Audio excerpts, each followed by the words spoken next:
அன்பார்ந்த நலம் தரும் ஜோதிடம் சேனல் நண்பர்களே, அனைவருக்கும் வணக்கம். இன்று நாம் காண இருப்பது ஜோதிடத்தில் மிக முக்கியமான ஒன்று. அதாவது ஜாதகம் அறிந்தவர்களுக்கு, ஜாதகம் பார்ப்பவர்களுக்கு இது மிக முக்கியமான ஒரு பதிவு. ராசி என்றால் என்ன, லக்னம் என்றால் என்ன? ஒரு நேயர் கேட்டிருக்காரு, சார் நான் ஃபியூச்சரில் என்ன ஆவேன், டாக்டர் ஆவேனா, வெளிநாடு போவேனா, எப்போ போவேன், அதெல்லாம் வந்து கேட்டிருக்காரு. அதாவது நம் ஜனனம், நம் பிறப்பிலிருந்து முடியும் வரை, கடைசி காலம், நாம் பிறப்பிலிருந்து இறப்பு வரைக்கும் நம்மளை நிர்ணயிக்க வேண்டியது என்னவென்றால் ராசியா லக்னமா. ஜாதகம் எப்படி சொல்லப்படுகிறது, ராசியை வைத்து சொல்லப்படுகிறதா அல்லது லக்னத்தை வைத்து சொல்லப்படுகிறதா என்றுதான் இந்த ஜோதிடம். இதில் லக்னம் அப்படின்னா நம்ம 12 கட்டத்தில் லா போட்டிருக்க. லக்னம் அப்படின்னா நம்மளோட பிறப்பு, நம்மளோட மனம், உயிர். லக்னம் நம்மளோட உடல் அமைப்பு, நம்ம குணாதிசயம் எல்லாம் சார்ந்தது லக்னம். நீங்கள் பிறக்கும் போது அந்த நாடிகையில், அந்த சூரிய விதத்தில், அந்த நட்சத்திரத்தில் வைத்து பிறப்பு தான் அந்த லக்னம். நீங்கள் என்ன லக்னம்ன்றது குறிக்கப்படுகிறது. ஆனால் லக்னத்தை வைத்து தான் நீங்கள் வந்து ஒரு டாக்டரோ, இன்ஜினியரோ, இல்லை நடிகரோ, இல்லை ஒரு இசையமைப்பாளரோ, இல்லை அரசியல்வாதோ அப்படின்றது லக்னத்தை வைத்து தான் நாம் சொல்கிறோம். வெளிநாட்டு போவீங்களா, உள்நாட்டில் வேலையா, எந்த இடத்திலிருந்து நமக்கு வேலை வாய்ப்பு கிடையாது, தொழில் எந்த மாதிரி, இப்போது இதெல்லாம் வந்து லக்னத்தை குறிக்கிறது. ஆகவே நாம் லக்னத்தை வைத்து இது வந்து பிக்சட், நம்ம தலைவிதி பிறக்கும் போது இது எப்பொழுதும் மாறாது. நீங்கள் பிறப்பிலிருந்து இறப்பு வரைக்கும் நீங்கள் இப்படிதான் இருப்பீர்கள், இப்படிதான் வாழ்க்கை அப்படின்னு நிர்ணயிக்கிறது லக்னம். இது நம்மளை இந்த வயதிலிருந்து இந்த வயது வரைக்கும் நமக்கு வயது எல்லாமே வந்து அந்தந்த இதுல நமக்கு காலகட்டத்தில் நம்ம நடக்கிறது. இதுதான் லக்னம். லக்னாதிபதி வலுவாக இருந்தால் தான் ஜனதாரத்தில் நம் வாழ்க்கை நன்றாக இருக்கும். இது ஒரு பக்கம். சார், ராசி என்றால் என்ன? ராசி என்பது ராசி மண்டலம். வான்வழியில் ராசி மண்டலம் சுழற்சி ஆகிட்டே இருக்கிறது. அதுக்கு உள்ளே தான் நம் நவகிரகங்கள் இருக்கு. நவகிரகங்கள் வந்து ராசி மண்டலத்துக்கு உள்ளே இருக்கு. நம்ம பூமி இருக்கு, எல்லாமே இருக்கு, கோள்கள்லாம் இருக்கு. இந்த ராசி மண்டலம் எப்படி சொல்றோம்னா, ராசி வந்து நம்ம சந்திரத்தை வச்சு, சந்திரன் நம்ம வந்து ராசியை குறிக்கிறோம்.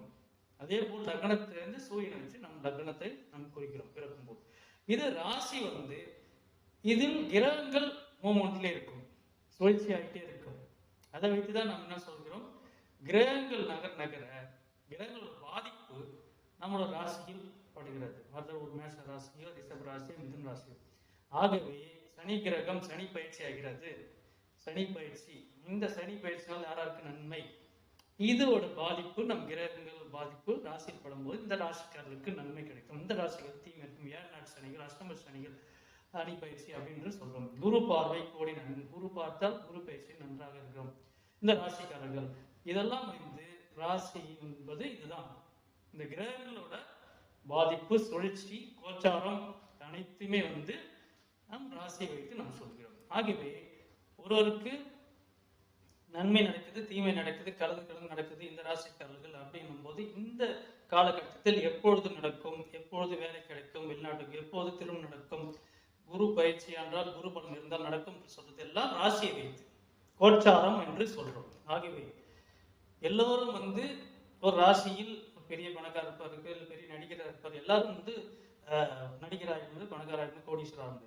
ஆனால் ஒருவருக்கு இதுதான் பிக்சர், இதுதான் வாழ்க்கை, இதுதான் ஜனனம், இதுதான் தொழில், உத்தியோகம் அப்படின்றது நம் பிறப்பிலே லக்னத்தை வைத்து நாம் சொல்றோம். ஆகவே ஒரு ஜாதகத்தை பார்க்கும் போது லக்னத்தையும் பார்க்க வேண்டும், ராசியும் பார்க்கணும். ரெண்டையும் சேர்ந்தது தான் ஜாதகம். லக்னம் பிக்சட், தலையெழுத்து. நம்ம இப்படிதான் பிறப்பும் வாழ்வும், இப்படிதான் நமக்கு தொழில், உத்தியோகம், திருமணம், புத்திர பாக்கியம் எல்லாம் லக்னத்தை வைத்து நம்ம சொல்றோம். இது ராசியை வைத்து எப்பொழுது நடக்கும், இந்த காலகட்டத்தில் நாம் எப்பொழுது இந்த வயதில் நாம் இதெல்லாம் அடைப்போகிறோம் என்று ராசியை வைத்து நாம் சொல்கிறோம். ஆகவே இது இரண்டும் வைத்துதான் நாம் பலன்கள், ஜோதிட ரீதியாக பலன்களை சொல்றோம். இது இல்லாமல் தசாபுத்தி என்று சொல்றோம். இந்த தசாபுத்தியில் தான் நடக்கும். இந்த லக்னாதிபதி வலுவாக இருந்தால் லக்னாதிபதி தசாபுத்தியில் நடக்கும் போது நமக்கு திருமண வாக்கியம் கிடைக்கும், புத்திர பாக்கியம் கொடுக்கும், மற்றும் வேலை வாய்ப்புகள் இந்தந்த வயதில் நமக்கு வேலை கிடைக்கும், தொழில் உத்தியோகம் நல்லா இருக்கும் என்று சொல்லி திசாபுத்தி பலன்களை வச்சு நாம் சொல்கிறோம். ஆகவே இவை அனைத்தும் சேர்த்துதான் ஜாதகம். ராசி, லக்னம். லக்னம் பிக்சட், நம் தலையெழுத்து, நம் பிறப்பிலிருந்து இறப்பு வரைக்கும் இப்படிதான் இருப்போம். இது லக்னம். ராசி நாம் எப்பொழுதும் இதெல்லாம் கிடைக்கும். இந்த பலன்கள் எப்பொழுது, எந்தெந்த காலகட்டத்தில், எந்த வயதில் நமக்கு கிடைக்கும்ன்றதான் ராசியை பற்றி நாம் சொல்கிறோம். ஆகவே பொது பலனானது ராசி. இது மாற்றங்கள் கிரக சுழற்சினால் அனைத்து ராசிகளுக்கும் மேச ராசிக்கும் அப்படி நடக்கும். ஆனால் நம்மளோட தலையெழுத்து நம்ம விதி பிரகாரம் தான் நடக்கும். லக்னத்தை வைத்தான் நடக்கும். நீங்கள் இப்படிதான் இருப்பீர்கள், இந்த தொழில் தான் செய்வீர்கள் என்று லக்னத்தை குறிக்கும். ஆகவே லக்னமும் ராசியும் சேர்ந்ததுதான் ஒருவருக்கு ஜாதகம். ஜன ஜாதகத்தில் எடுத்து லக்னம், கோச்சாரிய ராசியை வைத்து பலன்கள். இவை இரண்டும் சேர்ந்ததுதான் நம் வாழ்க்கைக்கான ஜாதக பலன்கள்.